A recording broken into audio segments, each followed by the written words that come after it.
uno de los investigadores principales del estudio, el doctor Morgan Mitchell, que trabaja en el Instituto de Ciencias Fotónicas de Barcelona, dijo: parece que nosotros tenemos que formar parte del experimento para mantener el universo honesto. Y aquí es algo que empezamos, creo yo, a relacionar con lo que nosotros investigamos.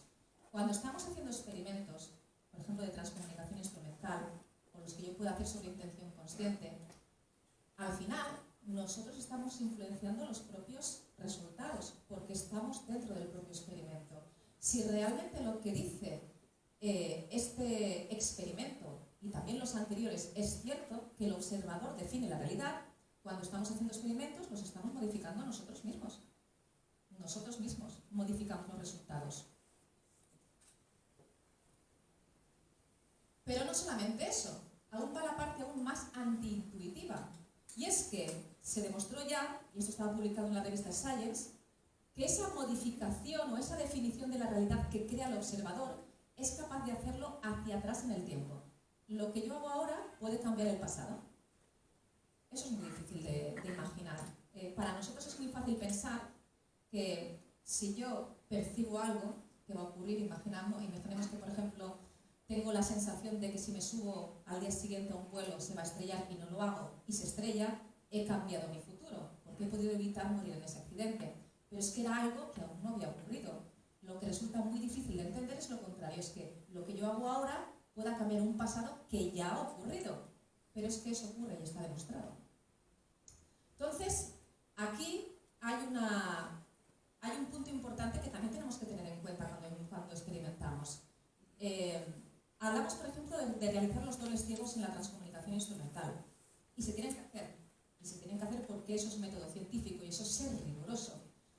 Pero posiblemente también tendremos que tener en cuenta que, aunque hagamos un doble ciego, aunque yo no sepa en qué momento se van a hacer las preguntas, ni qué preguntas se van a hacer, ni en qué orden, en el momento en que yo acabe el experimento y yo lea los resultados, los estaré viendo. Y yo podría estar influenciando los resultados hacia atrás en el tiempo, con lo cual posiblemente el doble ciego no me elimina el sesgo de la influencia del observador en el experimento. Pero hasta aquí hemos visto lo que dice la mecánica cuántica, que para la mecánica cuántica la consciencia es básica para que sea consistente. Pero, ¿qué dice la mecánica cuántica sobre nosotros? O sea, ¿qué tiene que ver la mecánica cuántica con los seres vivos? Aquí entramos en lo que se considera la última frontera de la ciencia. Yo hice un cursillo muy pequeñito ligado a este experimento de física cuántica, de Big Bell Test, en el Instituto de Ciencias Fotónicas de Barcelona. Era muy pequeñito, era para introducir en conceptos de mecánica cuántica. Y allí le pregunté a la profesora, le dije: ¿qué me puedes decir de la biología cuántica? Y ella dijo: la biología cuántica es la última frontera de la ciencia, porque implica que posiblemente, y digo posiblemente, aunque hay algunas cosas ya demostradas, hay procesos cuánticos en los seres vivos. ¿Por qué esto es tan complicado para los físicos de entender? Porque estos procesos que hemos dicho que eran tan extraños, que hacen estas acciones fantasmales de las partículas elementales, pasan en condiciones muy controladas, que son las siguientes. Yo cojo una partícula elemental o un átomo, lo congelo a menos 273 grados centígrados, lo aíslo de todo el entorno, porque cualquier interacción hace que pierda estas acciones fantasmales, y ahí yo puedo observar que a lo mejor están dos sitios al mismo tiempo, pero en esas condiciones, a menos 273 grados centígrados y aislado de todo el entorno. Pero nosotros no somos así. Los seres vivos, obviamente, no están a una temperatura cercana al cero absoluto. Y desde luego no estamos aislados del entorno. En una célula, todo es bullicio y es un ambiente muy cálido. Y los físicos dicen: es imposible, ¿cómo pueden haber fenómenos cuánticos a esas temperaturas y con todo interaccionando con todo? Pues resulta que se está descubriendo que sí que existen. Se ha demostrado en la fotosíntesis, se está evaluando en el olfato, se sabe que podría ser uno de los puntos claves en la migración de las aves, también a niveles más elementales en la replicación del ADN, funcionamiento de determinadas enzimas, y ya hay teorías que postulan que posiblemente también la consciencia, como la que estableció el Premio Nobel de la Física Roger Penrose y Stuart Hameroff, que posiblemente la consciencia también es un proceso cuántico. Entonces, ¿qué es lo importante aquí posiblemente?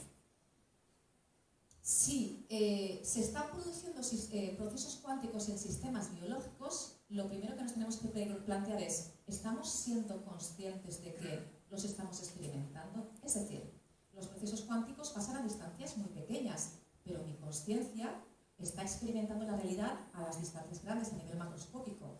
¿Soy capaz de percibir algo que pasa a un nivel tan elemental con mi consciencia? ¿Experimentar o tener la experiencia de esos procesos cuánticos? Es decir, podemos decir que la telepatía, que hemos visto que hay un cuerpo de vibraciones extraordinario, yo creo que se está cortando, ¿no? Extraordinario, que se demuestra que existe, o al menos los estudios sugieren que existe, se nutre de esta capacidad o habilidad de las partículas en la que todo está conectado con todo. Yo podría estar recibiendo información de todo el mundo, incluso de todo el universo, aunque es cierto que luego el cerebro filtra y filtra y filtra, porque si no nos volveríamos locos. Pero podría nutrirse.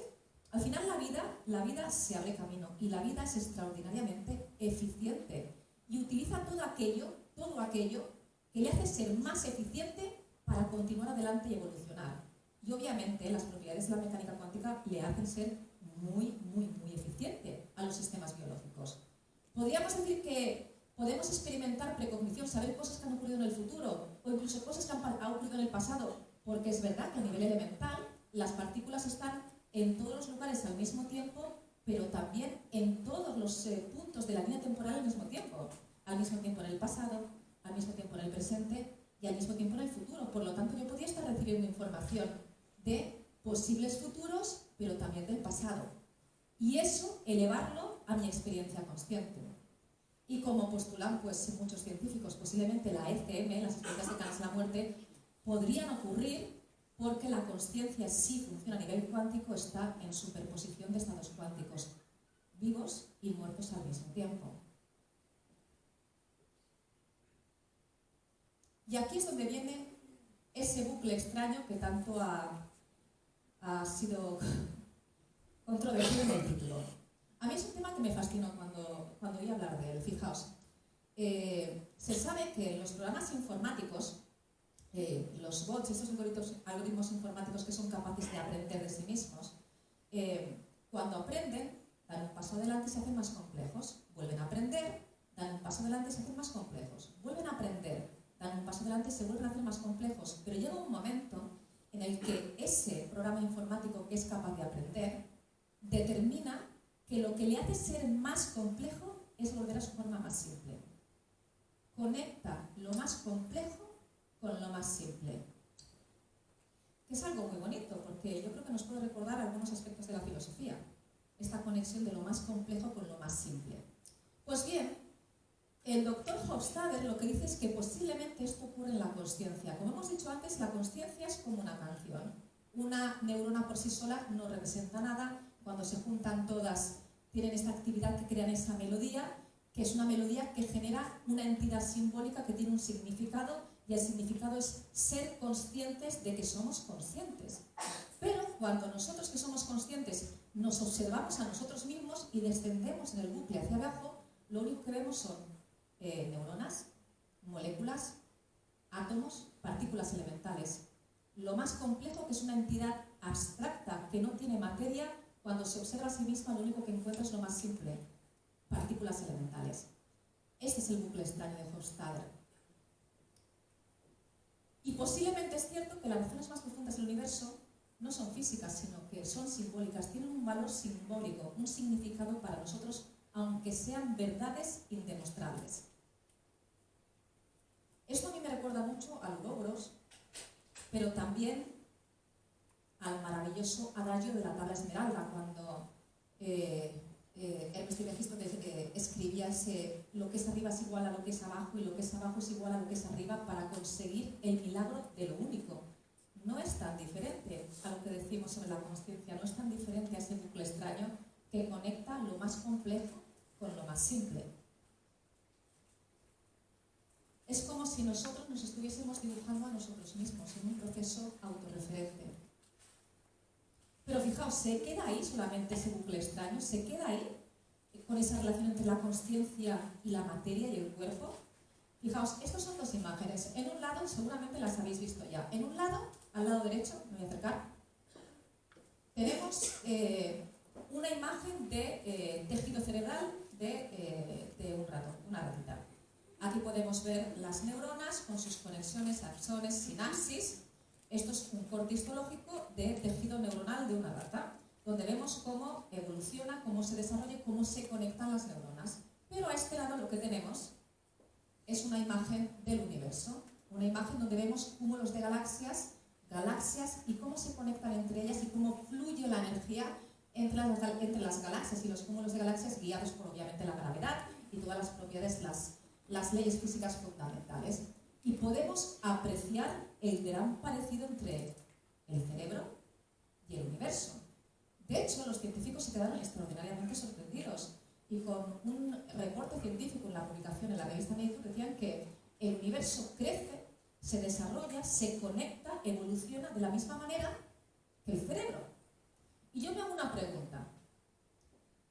Si nuestro cerebro, que es algo material, cuando se activa, cuando esas neuronas generan esa canción que es la consciencia, se transforma en una entidad simbólica que es abstracta y que no es material, pero que es consciente de que existe, si hay un patrón que emerge, que es similar entre el cerebro y el universo, ¿podría existir también un bucle extraño entre este desarrollo de las galaxias y una entidad superior, una entidad simbólica que llegue un momento en que también sea consciente de que existe, igual que nos pasa con el cerebro y la consciencia?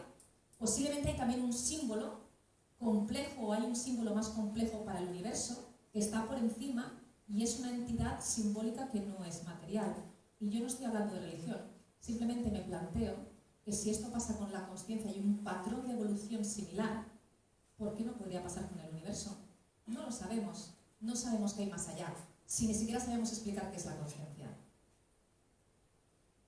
Lo que sí que está claro es que los científicos empiezan a decir que existe un patrón, y lo dice este físico, Dmitry Krukov, de la Universidad de San Diego, en el que dice que esta relación de correspondencia evolutiva entre el cerebro y el universo lo que nos indica es que es una señal de que hay algo en el funcionamiento de la naturaleza que se escapa a la física moderna, se escapa a nuestro conocimiento.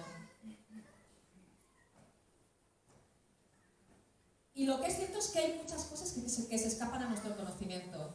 El universo nos pone muchísimos límites a nuestro conocimiento. No sabemos qué hay más allá de los agujeros negros. No sabemos qué hay más allá de la longitud más pequeña del universo, de la distancia más pequeña que es la longitud de Planck. El teorema de Gödel ya nos ha dicho que hay verdades que son indemostrables y que aunque sean verdad, no se podrán demostrar. Y además el principio de incertidumbre nos dice que si quieres saber el qué, no sabrás el cuándo, y si quieres saber el cuándo, no sabrás el qué. Con lo cual, el universo nos está diciendo, no lo vas a poder saber todo.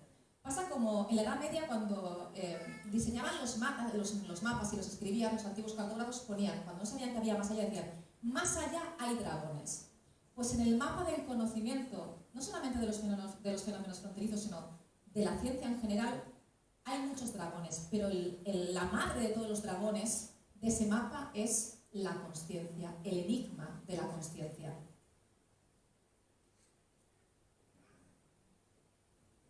Lo que sí que parece, o lo que nos sugiere la ciencia, nos sugiere la física, nos sugiere esos patrones similares entre el cerebro y la consciencia, es que estamos ante un universo participativo, en el cual la evidencia me sugiere que yo puedo intervenir en la definición de la realidad. Yo defino cómo emerge la realidad. La evidencia me sugiere que yo puedo modificar la realidad incluso hacia atrás en el tiempo. La evidencia me sugiere que yo puedo influenciar procesos físicos simplemente con mi intención consciente. Por lo tanto, estamos analizando o intentando explicar fenómenos en los cuales nosotros mismos somos el enigma principal. Y eso es un gran problema. Eso hace que posiblemente nunca podremos explicar plenamente ni los fenómenos fronterizos, ni el enigma de la consciencia, ni posiblemente el enigma del universo, ni qué es el universo. Lo que a mí me parece bello es que de este gran enigma cuántico, el hecho de que la consciencia defina la realidad, lo que denominan el problema del observador, el problema de la medida, emerge el libre albedrío. Es decir, si yo con mi observación creo la realidad, quiere decir que el universo no está escrito, que nada está escrito, que no es un universo determinista y que yo puedo decidir, obrar, pensar, sentir de manera diferente para generar o para que emerja una realidad diferente. Y eso nos otorga una gran responsabilidad también. Yo al menos, aunque esta frase es muy famosa, y esto simplemente es una reflexión mía, es cierto que parece que el universo cada vez se parece más a un gran pensamiento que a una gran máquina. Y para acabar, porque yo supongo que, no sé cómo voy de tiempo, pero ya es el final, permitidme que acabe igual que he empezado, porque al final es verdad que la literatura nos describe algunos aspectos que de la ciencia son muy duros, son muy fríos de explicar, pero que con metáforas mucho más bellas es más fácil de entender. Y vuelvo y acabo también con la película Cuento de invierno, que por cierto es una gran delicia.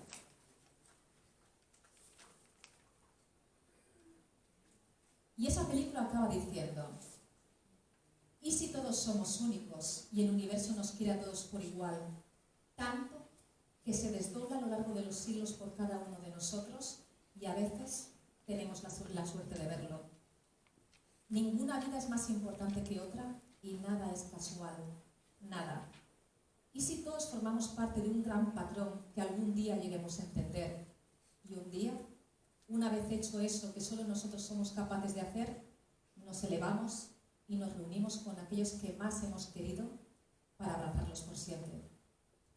¿Y si nos convertimos en estrellas? Yo no lo sé, quizá. Muchas gracias.